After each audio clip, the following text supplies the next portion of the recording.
Good morning, everyone. How are you doing out there? So glad to be here. It's Patricia Hayes here, your executive advisor, career empowerment coach, and authentic networking strategist with our coffee time career chat, authentic networking edition. So glad to see you all back here today. Hope you all had a great holiday weekend if you are in the US. And if you are somewhere else in the world, I just hope that you had a really good, relaxing weekend.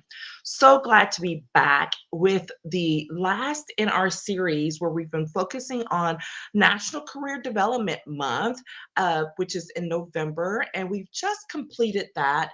And today we are finalizing that series by talking about when to create a networking niche. So, I love this. I have not talked about this topic before, but it came up in the context of so many times people want to try to talk about, oh, well, you need to narrow down who you're looking at, who you're talking to. And that can be true and accurate, right? But it's also within a certain context. So it's not that you want to narrow down your networking outreach altogether, because that can be detrimental. That's when, if you attended my Diversifying Your Professional Relationships workshop this summer, I talked about that in the context of wanting to make sure that you have a diverse and broad network, and diverse in so many ways, right? um, Economically, by industry, by race and ethnicity, by gender, all of those things. It's very broad, very comprehensive, because you never know when you will need to tap into someone that's not specifically within the field or the context in which you're working or seeking to work or whatever that might be. So it's not helpful to narrow your niche completely, to narrow your network completely, because what you do not want is a homogenous network, right? You do not want a homogenous professional group of people that all look and sound alike. That's not beneficial to you for the long haul. However, there may be times, and we're going to talk about them here today, when it might be helpful that when you are trying to get some new relationships going or whatever, that it might be helpful and beneficial to actually narrow your focus for particular reasons. And that is what we're going to focus on here today. Okay. All right. So here is the first thing. When would it actually be helpful or useful to narrow down your networking efforts? The first time I'm going to say is when you need to find support or expertise for a specific project or goal. Okay. So this is not just because, like, oh, I'm looking to change industries. So I need to, I'm like, that's when you still need to keep things kind of broad. But if you are working on a very specific project, either where you are or out in the community, whatever that might be, or you have a specific goal you're trying to achieve, and it really requires some specificity with the folks that you are working with, then that's when I highly recommend that you keep your networking efforts very tight, right? This is not the time that if you are, an electrical engineer and you need some input on a specific piece of work, this is not the time to go talk to, I don't know, the creative person in your organization. It could be, but I bet you anything there is a very specific piece of information or something, way that in which that person can contribute. So that said, make sure that you know who you're looking for and what you need. That is when it will be helpful to you. You still do not want to go out spraying. If you know that you have a very specific project, a very specific goal, and you need input from people who have a certain level of expertise, then you want to make sure that you're going out there looking for that particular type of person. How do you do that? By first tapping into someone who is in your professional network already, who has either that experience or good relationships to people with that experience. This is what your professional networks are for, not just to tap into the one person that you have, but so that you can then tap into their network.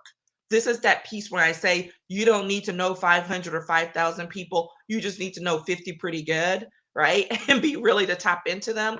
And that is what is super important here in this respect, right? So, this is why it's really important to keep a good, solid networking circle around you so that at any given time you can tap into a variety of people and resources and to make sure that you don't have any gaps in that. All right. So make sure you tap into someone who's already in your network. That is the obvious, and it's the obvious that many people overlook.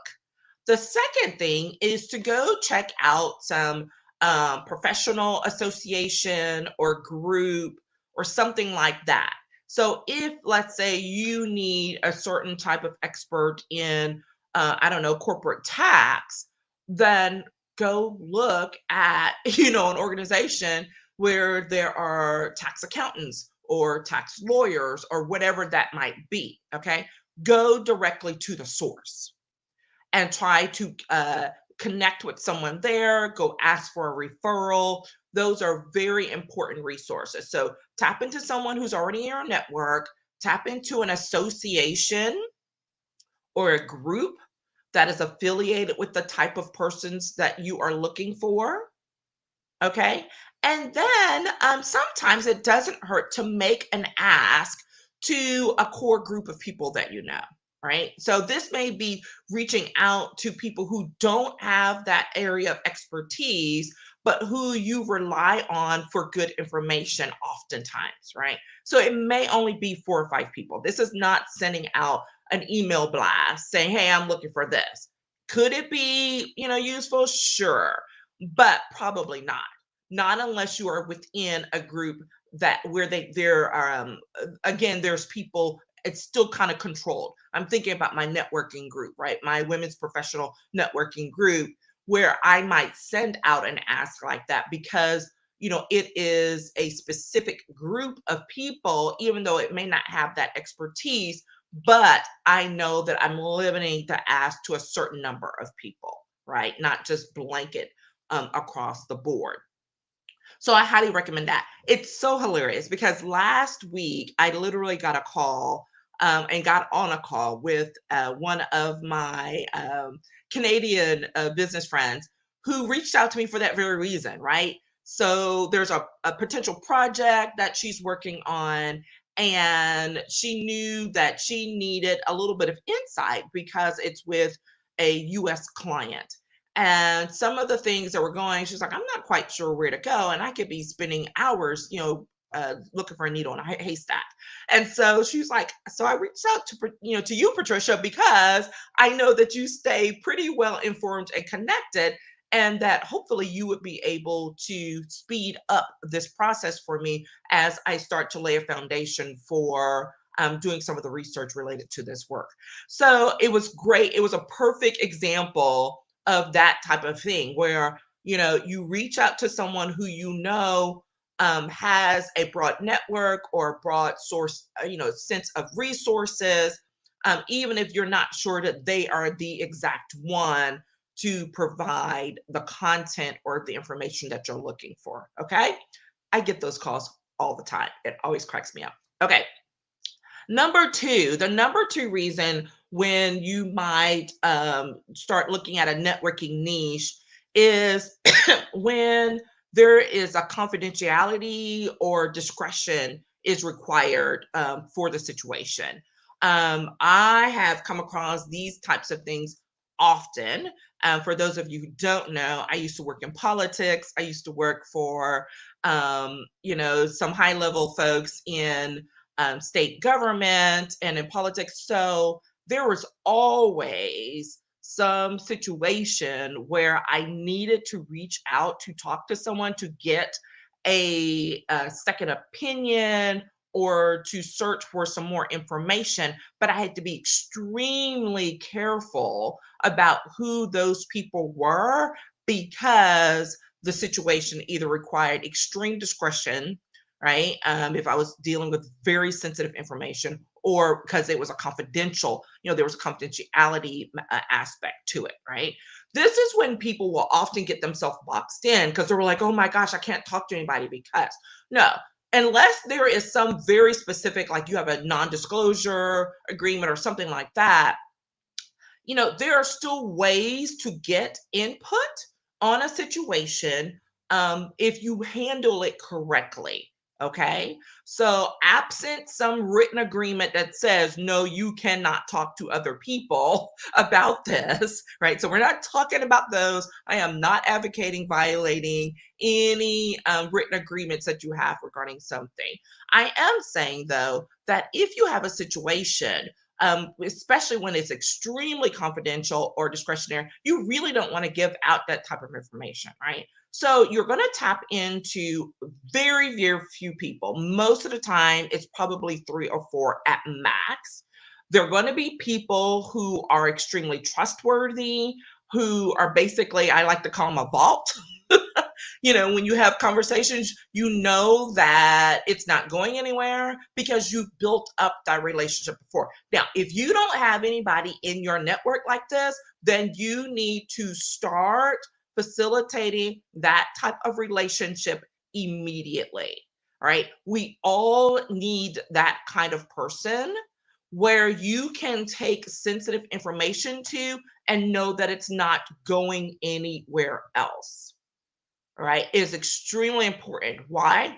Because as professionals, first of all, like you can't be walking around holding in a bunch of stuff all the time and feeling because it gives you a sense of being feeling trapped, right? And that's not healthy. It's not healthy personally or professionally.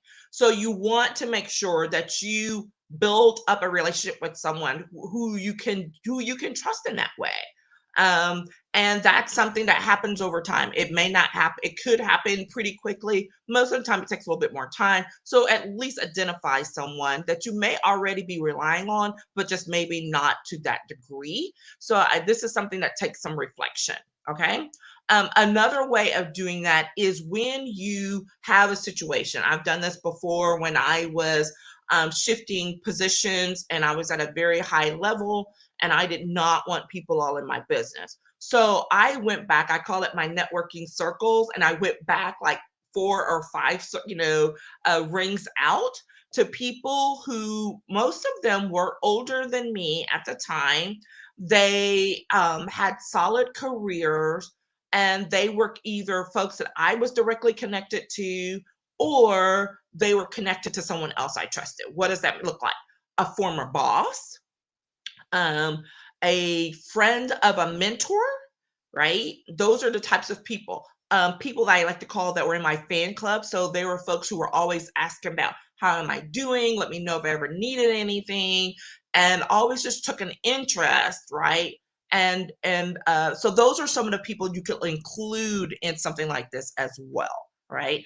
And so when you do that, it's also very to protect yourself and or the situation is if you are unable to give specifics, then use the analogy approach. It's always, always very helpful, right? Make it more generalized without giving details, but you can still, but inaccurate enough so that you can get some sound advice. Okay. But this is one of those times when you absolutely are not doing a spray and go, right? You are not sending out an email. You're probably not even putting it in writing. These are conversations that may end up with a text or a message that says, hey, do you have some time to talk, get on the phone, get on a Zoom, because I have an issue I'm trying to work through, and it's a highly sensitive nature, right? That kind of gives people a heads up.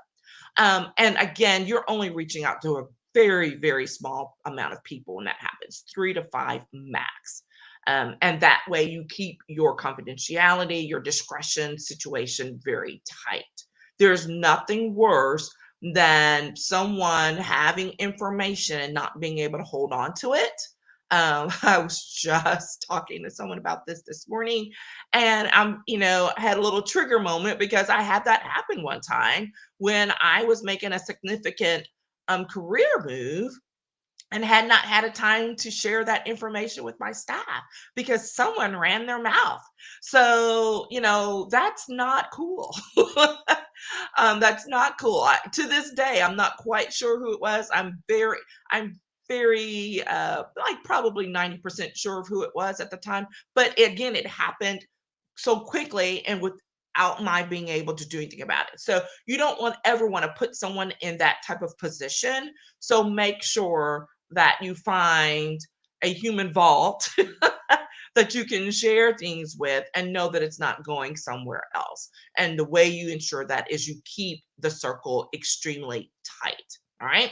So that's the second situation. The third situation where you might want to create a niche when you're networking for a specific purpose is when you are trying to create a consistent sounding board for the next level moves. And I referenced this a little bit when I did it once, but this is something I did probably that there were some very specific things going on in that situation, so that's why I did it that way. But overall, like I do have a group of people, and when I use group loosely, like a tight group that I have referenced over the years when making some significant moves or when I'm thinking about moving to the next level in my career or business, right? So when I was working in a regular 9 to 5, that group looked a little bit different. It included my mentor of, 20, 30 years. It included a couple of former colleagues who were colleagues with me at very high levels, right? It included um, a couple of friends who were at the same professional level as I was, and so I knew that I could get some objective input, not just as a friend, but as from someone as a professional, right? So there's, again, probably as I'm going through this in my head, 5, 6 people. And then maybe I pull in somebody here or there, depending on the situation. Now, things have shifted some as I moved from, working working as an executive in a organizational environment to doing it as an entrepreneur and running my own business, right? So sometimes some of those people still overlap, right? Because I value their input, they know me already, and I can go to them and get some good sound advice the but it has shifted, right? Because when you are running your own business, when you are doing things in a new field, like sometimes you really need to pull in some people who understand what you're doing right now. And so that has shifted for me so that I have pulled in some folks that I will say newer, as in I haven't known them for 10 or 15 years, right? Or 30 years. So maybe I've known them for 5 or 6 years. Some of them I've only known for a year or two, right? Because we've gotten to know each other very intently and very seriously, pardon me, as a result of some coaching groups we've been a part of some networking groups we've been a part of. And I don't use those words, loosely as like, oh, okay, we're just hanging out with some folks. No, these are groups or services that I've paid for. And so there's an extra level of responsibility, of intentionality when engaging with these folks because we've all paid to be a part of this experience. And the whole point of the experience is to engage with other professionals, other entrepreneurs, other small business owners at a level so that you can utilize them for collaboration, for resources and things like that. Okay, so remember when I mentioned that sometimes those relationships can be built quickly, but you have to be kind of careful about how that happened. That's one way, right? There are some folks that I have come across in my professional women's networking group, and from a couple of my more recent coaching experiences where I was receiving coaching. So I'm not giving coaching, but where I was receiving coaching myself, but there were other professional women in that experience and in that program that I've like, oh my, like I love this person, I love their vibe. I think we can relate on some things. And we've just connected outside of the program, outside of the group. And now we are, collabing, we are utilizing each other as resources for future work on both sides. Okay. So that's how you can make that happen a little bit more quickly, but still know that you're getting some level of eh, commitment and respect for the process and some sound advice along the way. Okay. So I loved having a chit chat about that one. I had not explored that topic before. It may be worth going back into at some time in the future. So I hope that you've enjoyed that. If you want to be able to do a deeper dive on some of the things that we've talked about, I mentioned about diversifying your professional relationship. I mentioned about solidifying your networking circle and who's in it. I want to invite you to go to patriciavhayes.com and go look for the Black Friday page. There's a link to it from the front page, from the homepage, because in there I have all kinds of goodies of works that we have done over the course of this year or for this year, where you can go pick up those experiences. My Diversifying Your Professional Relationships workshop is a part of that, and that's a 5-day workshop that you can go back. You can now purchase and have access to all of that content, which includes a workbook, a couple of interviews, and all of that. The networking circle self-audit template, which was so much fun to create. I've had it for quite some while. So I encourage you to go pick that up for next to nothing. It's a great little resource, though, to keep you at the top of your game on making sure that you have the right people in your circle. And a couple of other different things. One of them is the 12 days of networking. Just a little play on the 12 days of Christmas. So much fun I had putting that together. Again, some content that I put out sometime before, but now repackaged, and a lovely little fun thing for you to utilize over the holidays and to get your networking in a very consistent way over this time period. So there's more goodies there as well. Check them out. Let me know what you think. Or if you want to schedule a one-to-one, time is running short, but there's still a little bit of time to pick up on a couple of VIP days if that's something that you need before the end of the year. All right. So thanks again for joining. I look forward to seeing you. Remember, December, we will be pulling things from the video vault so that I can work on some fresh content in some new areas, but you will have access to still some great things over the next month. So continue to tune in at this time, and you will still get to have your coffee chats. Take care, everyone, and have a great day. Bye-bye.